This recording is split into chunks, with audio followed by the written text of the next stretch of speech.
28 मई 2023 की तारीख हिंदुस्तान की सियासत में एक नए अध्याय के रूप में दर्ज हो रही है। प्रधानमंत्री नरेंद्र मोदी देश के लोकतंत्र की बुलंद तस्वीर यानी कि नई संसद का उद्घाटन करेंगे। आजादी के बाद एक नई इमारत लोकतंत्र के भविष्य की गवाह बनेगी तो पुरानी संसद इतिहास के पन्नों में दर्ज हो जाएगी। राजपथ से कर्तव्य पथ तक का सफर नई संसद तक पहुंचेगा। नमस्कार, आप देख रहे हैं जनभावना टाइम्स। आपके साथ मैं हूं अंकिता।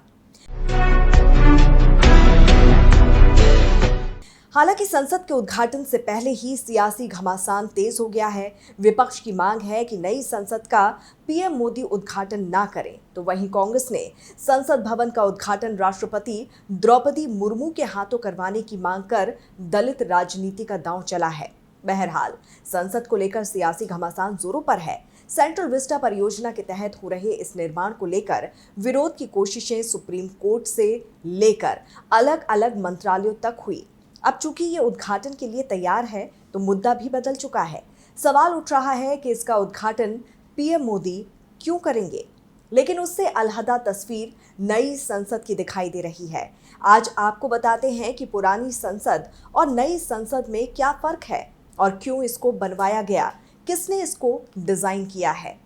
नए संसद भवन को आगामी 150 साल तक की जरूरत को पूरा करने को ध्यान में रखकर बनाया गया है। मौजूदा संसद का निर्माण साल 1921 में शुरू हुआ था और 1927 में बनकर तैयार हुई।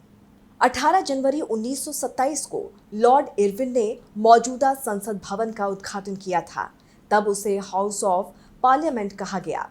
100 साल पुराने ऐतिहासिक भवन में समय के साथ जगह की कमी बढ़ती चली गई, जिसके चलते लोकसभा और राज्यसभा दोनों सदनों ने 5 अगस्त 2019 को सरकार से संसद के नए भवन के निर्माण के लिए आग्रह किया था। इसके बाद 10 दिसंबर 2020 को प्रधानमंत्री नरेंद्र मोदी ने संसद के नए भवन का शिलान्यास किया। फिलहाल सेंट्रल हॉल में 440 लोग बैठ सकते हैं, लेकिन संसद के संयुक्त सत्र के दौरान सीटों की समस्या बढ़ जाती है। तो वहीं संसद की सुरक्षा भी बड़ा सवाल है, क्योंकि मंत्रियों और सांसदों की आवाजाही के लिए सीमित ही एंट्री गेट्स हैं। इसके अलावा सबसे बड़ी बात यह है कि साल 1971 की जनगणना और परिसीमन के मुताबिक लोकसभा की सीटें 545 हैं, लेकिन 2026 में इसमें बढ़ोतरी होना तय है, क्योंकि सीटों की कुल संख्या पर रोक साल 2026 तक ही है। ऐसे में उसके बाद जब सीटें बढ़ेंगी तो फिर पुराने संसद भवन में तब बढ़े हुए सांसदों के बैठने की व्यवस्था संभव नहीं होगी, जबकि नई संसद में पुराने संसद भवन की तुलना में कुल बैठक क्षमता 150% से ज्यादा है। लोकसभा चैम्बर में 543 सीटों की जगह 888 लोगों के बैठने की व्यवस्था है।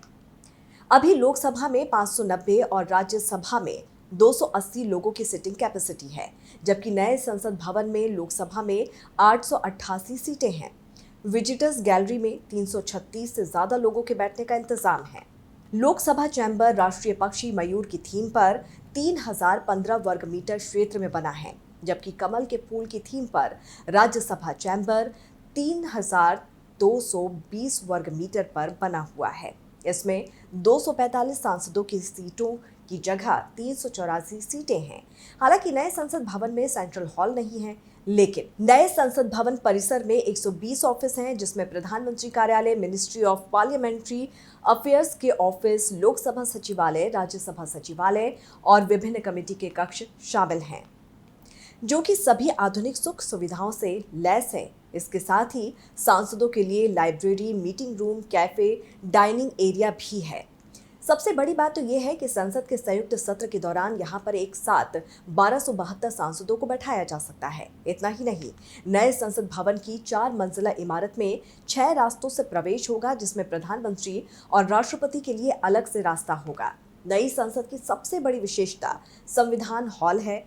यह भवन के बीचों बीच बना हुआ है। इसके ऊपर अशोक स्तंभ लगा है। इस हॉल में संविधान की कॉपी रखी जाएगी। वहीं त्रिभुजाकार आकार में बन रहा नया संसद भवन भूकंप रोधी सिस्टम से लैस है।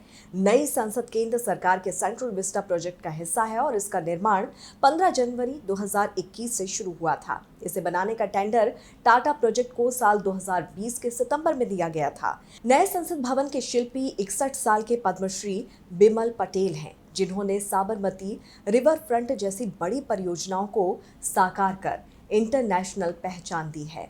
इस पर आपकी क्या राय है, ज़रूर हमें कमेंट करके बताइए। जुड़े रहिए जनभावना टाइम्स के साथ। नमस्कार।